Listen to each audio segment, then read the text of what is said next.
Howdy, High Tides. I'm Jen Hoffman of Beach Film News, and welcome back to another episode of Beach Film News. I hope you had a great spring break, but it's time for us to get back to the real world. April is starting, which means March just ended, which also means it's officially the end of Women's History Month. Let's talk about that. Every year, March is designated Women's History Month. This month is set aside to honor women's contributions in American history, but it wasn't always like that. Women's History Month actually started as Women's History Week. Women's History Month began as a local celebration in Santa Rosa, California. The Education Task Force of the Sonoma County Commission on the Status of Women planned and executed a Women's History Week celebration in 1978.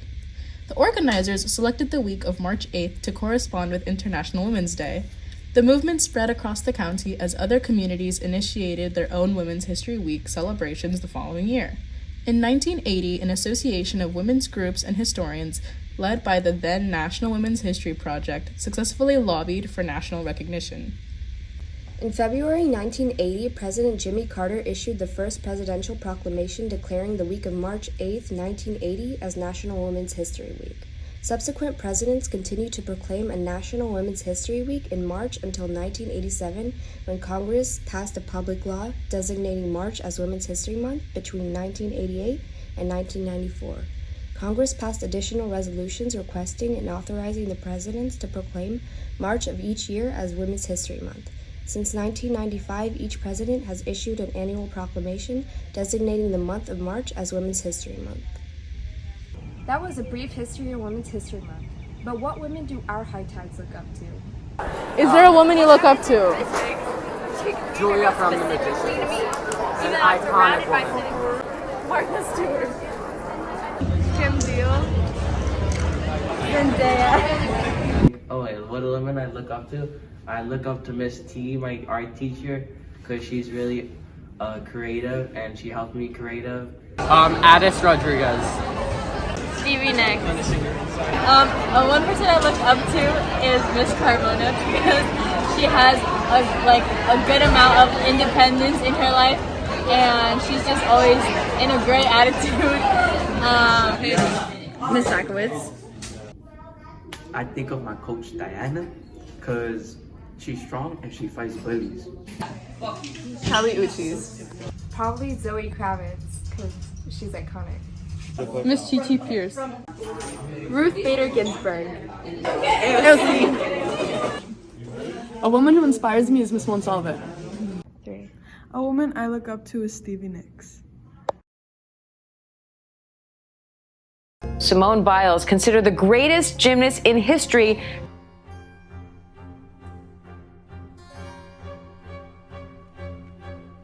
You are such a champion for folks with, performers with disabilities, and you're a woman of color as well, and making sure that there's representation. This is all we hear from our so-called leaders. Words that sound great, but so far has led to no action.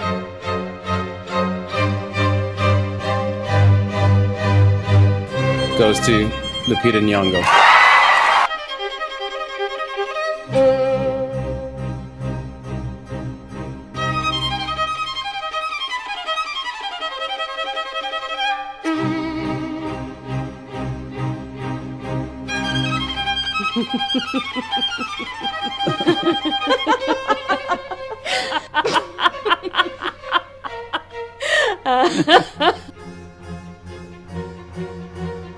The Grammy goes to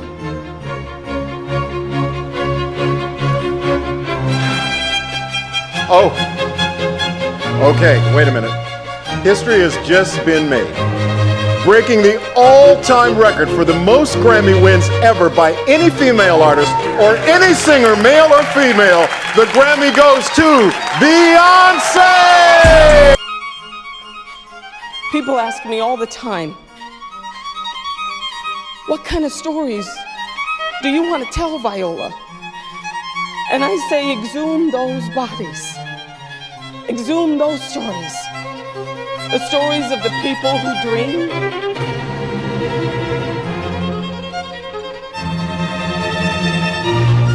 Skirt below my knees, my heels, simple string of pearls. Well, I don't own pearls. Lord knows you don't pay colors enough to afford pearls.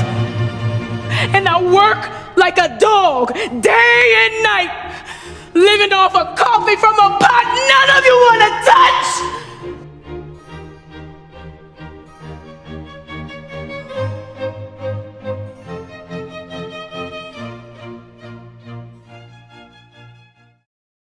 Women have played a pivotal role in history, especially queer history. Stonewall was a gay rights movement, but in this piece, we're going to learn about one specific woman. Check it out.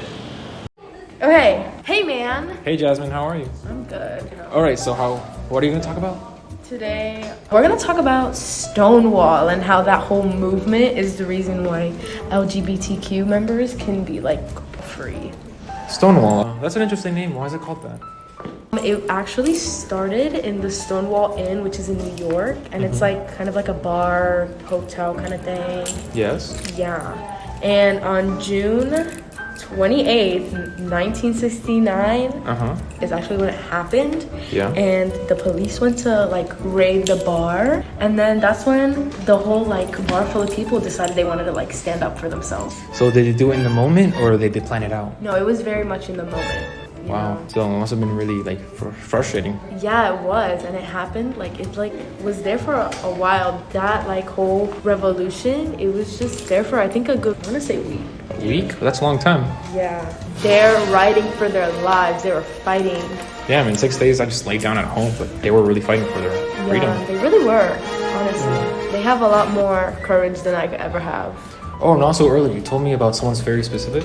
Oh yeah, so Marsha P. Johnson was actually the person who was thought and believed to have started the whole riot, because someone actually threw like glass at the mirror in the bar, and then that's kind of when everything just started like adding up, and then people started throwing bricks and shit. Tell me a little bit about her. She was this like transgendered like drag queen woman, and she was very hardworking and very sweet, very lovable, but Well, yeah, now I kind of want to meet her. honestly, same. I would love to meet her, but rest in peace, you know.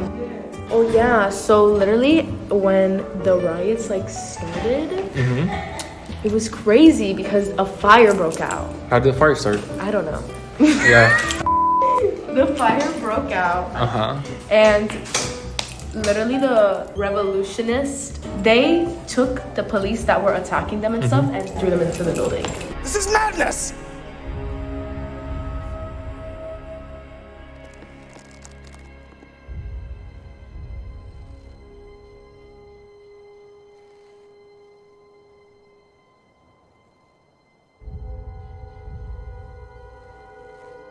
Madness.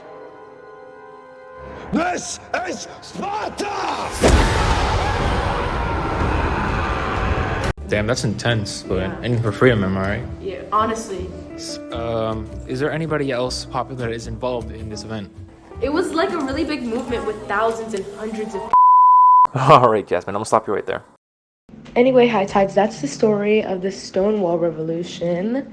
We kind of forgot to make an outro, so here's some cool outro music. I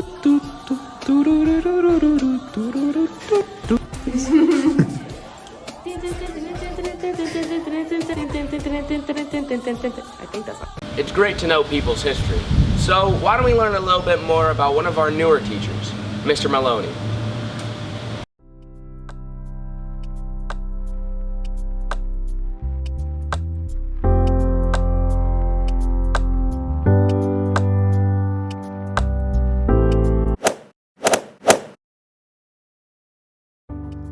Where are you from? I'm from Delaware, What part of Delaware? a small town called Delmar. What made you start teaching? I studied Spanish in high school, and in college I studied Spanish, so I wanted to pair it with something where I could get a job when I got done studying. So I studied education so that I could become a teacher. What do you like to do outside of teaching? Go out to eat, go camping, travel, Spanish-speaking countries so that I can practice speaking Spanish, Europe, South America, anywhere near, far. Didn't think so, but as I have gotten older, I think that I am called to do this job as a vocation, and I love doing my job. The murder of George Floyd happened. I noticed that there was a major lack of educators who were willing to discuss hard topics with students, something that I had gotten good at over the years that I've been a teacher.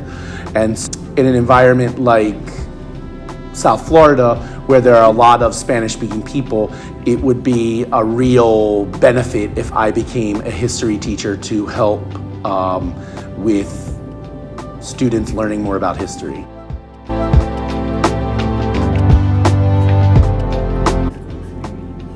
Completely different than Miami Beach Senior High.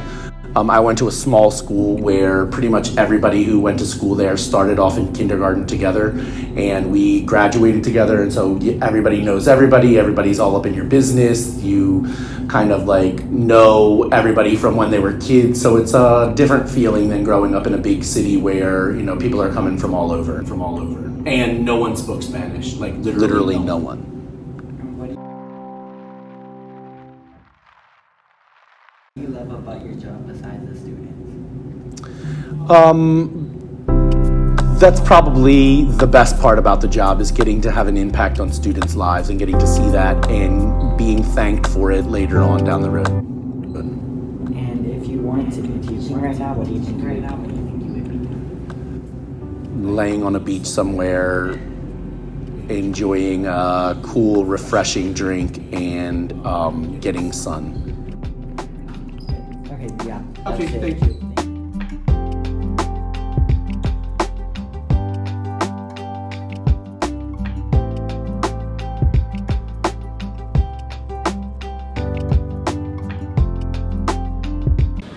We have to be grateful for our teachers and staff. They're the ones trying to make this school a better place. Did you know that in Belgium, they just started having 4-day work weeks? So, Florida decided to do the same. Every Friday, starting next week, will officially be an off day. Don't you think that's a great idea? April Fools, of course, except for the part about Belgium. That's actually true. Do you think that Florida should follow in their footsteps? Well, I've been Jed Hoffman, you've been you, goodbye.